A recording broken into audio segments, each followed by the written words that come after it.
Dans ce coin du Cameroun, où le vent porte encore les voix des ancêtres, ici, au bord des eaux du peuple Sawa, dans un village où le sable porte les mémoires, 2 enfants ont grandi avec la même blessure, l'absence d'un père pour les guider, le silence d'une mère pour les consoler et la vie comme seul héritage. Bakossi et Eloko, ils ont grandi sous le même soleil, mais n'ont pas choisi la même ombre.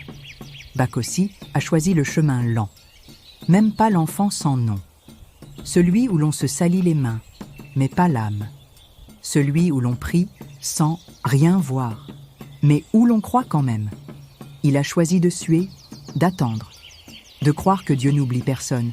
Eloko, lui, a pris le raccourci. Des hommes en 4x4 lui ont ouvert des portes.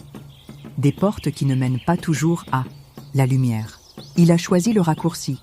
Des mains sales lui ont promis des montres, des billets, des maisons, à un prix que l'on ne lit pas dans les contrats. Dans ce village, les 2 garçons devinrent des hommes. L'un fut admiré pour ses habits, l'autre pour son intégrité. L'un deviendra un modèle, l'autre une légende brisée. Et bientôt, toute la jeunesse parlera d'eux. Mais parfois, il suffit d'un clic pour que tout s'effondre. Et toi qui regardes, quelle trace veux-tu laisser? Et toi, jeune frère, jeune sœur, si demain on ne voit plus ce que tu possèdes, que restera-t-il de toi? Sais-tu que la vraie richesse, c'est ce qui reste quand tout s'effondre? La richesse peut briller un temps, mais la réputation, elle dure au-delà des tombes. Au village, les regards en disent long. On n'a pas besoin de parler fort pour blesser fort. Certains chuchotent dans l'ombre, d'autres rient à voix basse, juste assez pour être entendus. Pendant que Bakossi ponce le bois chez le vieux, eux sculptent des jugements. Les rumeurs et les regards des jeunes et adultes chuchotent. Certains se moquent, d'autres admirent. Il croit qu'il va devenir riche avec un bout de bois. Il travaille comme un vieux, mais il n'a même pas un vélo. il perd son temps avec un bout de bois. La réputation commence à naître, mais aussi les critiques. Mais lui n'entend pas leur voix. Il entend autre chose, quelque chose de plus fort, de plus profond, le murmure de son propre courage. Cependant, l'invitation de Eloko fait surface. Il est arrivé comme toujours, sur sa moto qui brille, avec sa chemise éclatante et ses lunettes pleines d'arrogance. Eloko, celui que tous regardent. Il aborde son ami Bakossi de façon très amicale, respectueux, mais provocateur. Il lui propose un petit travail, bien payé, sans effort. Il a souri. Il a proposé. Il a promis.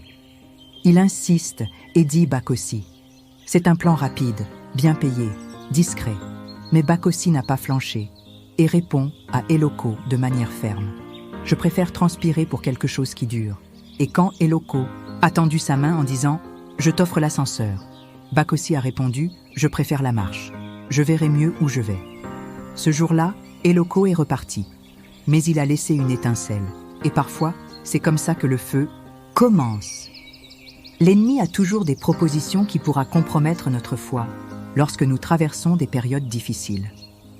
Il est écrit dans le livre des Proverbes, chapitre 1, verset 10. « Mon fils, si des pécheurs veulent te séduire, ne te laisse pas gagner. » Eloko commence à exercer une influence plus directe, entouré de tentations et de promesses. Mais Bakossi est encore dans l'observation, entre prudence et hésitation. Et il tient ferme. La nuit tombe sur le village. Bakossi est chez lui. Et avec elle, le doute s'invite doucement dans la chambre de Bakossi. Il regarde la pirogue, encore inachevée. Il pense à sa sœur qui tousse dans la pièce d'à côté, à sa grand-mère qui prie chaque soir sans jamais se plaindre. Pourquoi Dieu me donne la patience, mais pas le pain? Il ne crie pas, il ne se plaint pas, il passe la main sur le bois. Il ferme les yeux, il respire. Il s'arrête, prend son pagne, s'assoit et prie, et dans ce silence, il parle. Pas aux hommes, mais à Dieu. Une prière sans mots, une prière profonde et avec foi, une larme sans bruit, une force qui naît dans l'obscurité. La Bible nous enseigne de ne pas nous lasser de faire le bien, car nous moissonnerons au temps convenable si nous ne nous relâchons pas. Galates, chapitre 6, verset 9. Il traduit parfaitement la persévérance discrète de Bakossi, la foi dans l'invisible, l'honneur et la loyauté dans l'effort silencieux de la vie. Très tôt le matin, il arrive au chantier du vieil homme. Il s'appelle Papa Bonamatek. Le matin caresse doucement le bois brut. Et les mains des papas Bonamatek racontent sans bruit ce que la vie enseigne lentement. Il taille, il sculpte et il parle. Tu vois ce bois ? Il était rugueux, sans forme, mais il a tenu sous la lame. Maintenant, il portera des hommes sur l'eau. Bakossi l'écoute. Silencieusement, humblement. Toi aussi, tu es en train de tenir. Et ce que tu bâtisses ici va sauver plus loin que toi. Le feu n'est pas toujours un ennemi.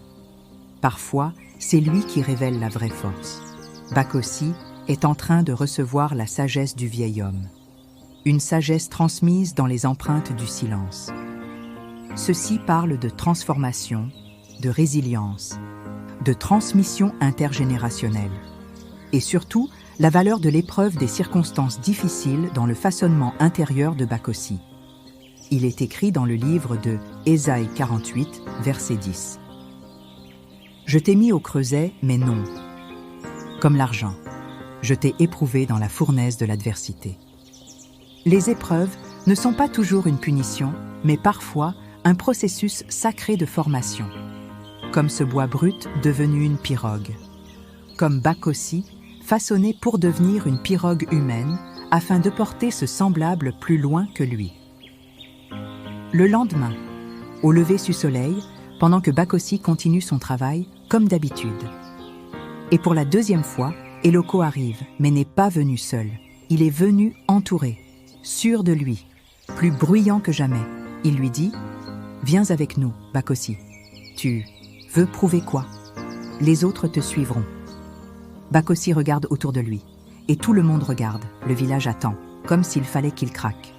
Mais Bakossi ne baisse pas les yeux, le regardant fixement, et il dit « Je préfère construire en silence que m'enrichir dans le vacarme. » La maîtrise de soi, la puissance du silence et la sagesse qui ne cherche pas le bruit. Voilà exactement ce que Bakossi incarne à ce moment précis. Le livre des Proverbes, au chapitre 17, versets 27 à 28, nous dit que « Celui qui retient ses paroles connaît la science, et celui qui a l'esprit calme est un homme intelligent. Même l'insensé, quand il se tait, passe pour un sage. Celui qui ferme ses lèvres est un homme intelligent. » Ce jour-là, il n'a pas seulement dit « non », il a affirmé une voix. Il a tenu ferme sur ses convictions, et cela a honoré le Dieu qu'il sert de manière fervente. Et pendant que d'autres cherchent la lumière, les vues et les likes sur les réseaux sociaux, lui, il bâtit des valeurs parmi les hommes qui résonnent comme un écho dans le ciel et pour l'éternité. Il posait une planche. Le feu des épreuves et des tentations autour de lui grandissait, mais encore plus le feu qui était, lui brillait plus fort. La nuit a tout recouvert. D'un côté du village, les rires s'élèvent, des éclats de musique, de lumière, d'égo. Eloko s'amuse. Il rayonne. Il est celui qu'on regarde. Il met de beaux vêtements. Il est admiré par des filles.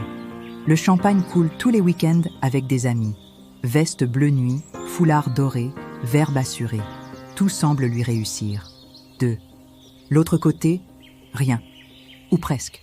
Juste une lampe suspendue. Et Bakossi, penché sur du bois.